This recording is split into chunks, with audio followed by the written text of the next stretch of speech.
হাসিনাকেও আমরা ভারতের কাছ থেকে ফেরত চাই। কি কঠিন এক পরিস্থিতিতে আমাদের দায়িত্ব গ্রহণ করতে হয়েছে।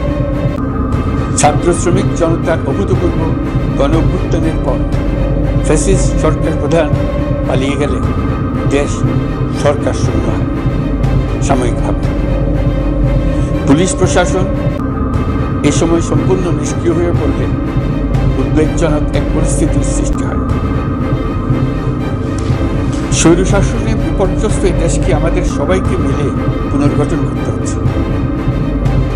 জুলাই আগস্ট বিপ্লবের পর আমরা এমন একটি দেশ হাতে পেয়েছি যার সর্বত্র ছিল বিশৃঙ্খলা। স্বৈরশাসন টিকিয়ে রাখতে আইন শৃঙ্খলা বাহিনীকে জনগণের মুখোমুখি দাঁড় করিয়ে দেওয়া হয়েছিল। বিপ্লব চলাকালে প্রায় ১,৫০০ ছাত্র শ্রমিক জনতার শহীদের মৃত্যু হয়। আমাদের সরকার প্রতিটি মৃত্যুর তথ্য অত্যন্ত যত্নের সাথে জোগাড় করছে। এই বিপ্লবে আহত হয়েছে ১৯,৯৩১ জন।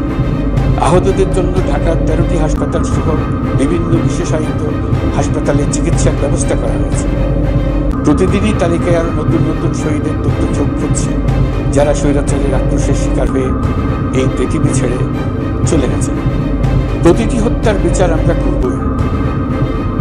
জুলাই আগস্ট হত্যাকাণ্ডের বিচারের যে উদ্যোগ আমরা নিয়েছি তার কাজও বেশ ভালোভাবে এগিয়ে যাচ্ছে। পতিত স্বৈরাচার শেখ হাসিনাকেও আমরা ভারতের কাছ থেকে ফেরত চাই।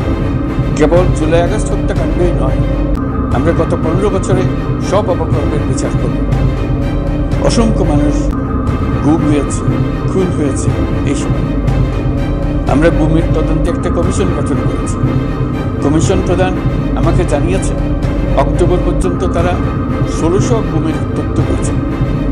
তাদের ধারণা এই সংখ্যা ৩,৫০০ ছাড়িয়ে যাবে। অনেকেই কমিশনের কাছে গুমের অভিযোগ করতে ভয় পাচ্ছেন, এই ভেবে যে অভিযুক্ত ব্যক্তিদের দ্বারা তারা আবার আক্রান্ত হতে পারে, ক্ষতিগ্রস্ত হতে পারে। আমি আপনাদের আশ্বস্ত করতে চাই, আপনারা দ্বিধাহীন চিত্তে কমিশনকে আপনাদের অভিযোগ জানান। কারো সাধ্য নাই আপনাদের গায়ে আবার হাত দেন। গুম কমিশনের সদস্যদের কাছে ভুক্তভোগীদের যে বিবরণ আমরা পেয়েছি তা অত্যন্ত মর্মান্তিক। জুলাই আগস্টের বিপ্লবের পর ছাত্রছাত্রীরা শহর বন্দরের দেয়ালে দেয়ালে তাদের মনের কথা লিখেছে। তাদেরও আগে যারা গুমের শিকার হয়েছে প্রতিটি গোপন আস্তানার দেয়ালে দেয়ালে তারা লিখে গেছেন তাদের কষ্টের মর্মস্পর্শী বিবরণ। তাদের এইসব কষ্টের কথা শুনে আমাদের হৃদয় কেঁপে উঠেছে। এসবের সঙ্গে জড়িতদের আমরা বিচারের কাঠগড়ায় দাঁড় করাবই। অভিযুক্ত যত শক্তিশালী হোক, যে বাহিনীরই হোক, তাকে ছাড় দেওয়ার কোনো সুযোগ নেই। কেবল দেশে নয়, গুম, খুন ও জুলাই আগস্ট গণহত্যার সাথে জড়িতদের আমরা আন্তর্জাতিক আদালতেও বিচারের উদ্যোগ নিয়েছি।